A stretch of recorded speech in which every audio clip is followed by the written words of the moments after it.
2nd and 9 for Stewart and BYU. Time to throw over the middle. Intercepted. It's over.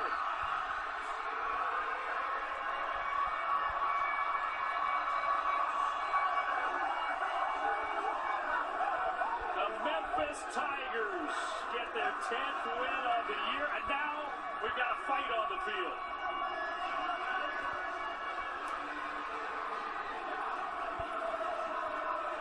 It was an emotionally charged game. We had lots of talking, pushing, and shoving, and now they're going to need more bodies in there to get these players separated. Yeah. All right, this is ugly. Ugly.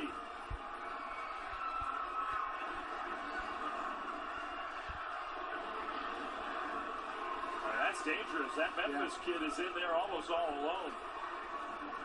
No matter who's at fault. You got to get the players off the field as soon as you can. I mean, a spectacular game, a great game, and an ugly ending in my... Now, come on, you can't do that. Wow. You got to get the players off the field. I know you want to celebrate the ball, but you got to get the players off the field at this point. Well, a horrible ending to what was a tremendous game.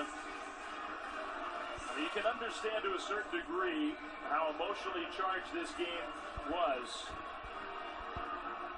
And there were a lot of... It was chippy the entire game. They were chirping back and forth. Memphis, when they won the game, they went over directly to BYU's sideline, started celebrating right in their face.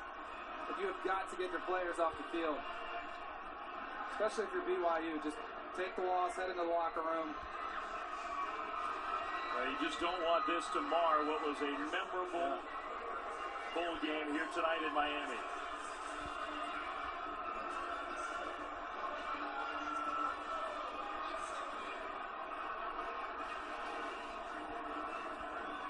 A little sportsmanship from Matthews at the end. A disappointing loss for sure for BYU. What a game, what a comeback. A few handshakes to try to calm things down. The interception ended it in double overtime. We haven't even revisited the defensive play that ended this game. Here's one look. Christian Stewart trying to find the back of the end zone. Just overthrows his intended target. And then watch. You see the celebration start from Memphis. You got it. That's just ugly. What you said it best, Dave. I mean, it's been a great game on the field, and then it just turns into a melee. At least to me, now we couldn't see what started that, but a Memphis player threw the first punch. Yeah, and they were going over to celebrate, and they went right up to BYU's sideline. Yeah. But ultimately, you've got to show some sportsmanship.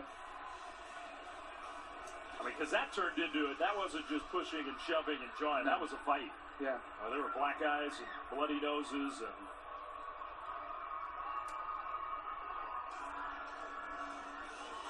It did not end here.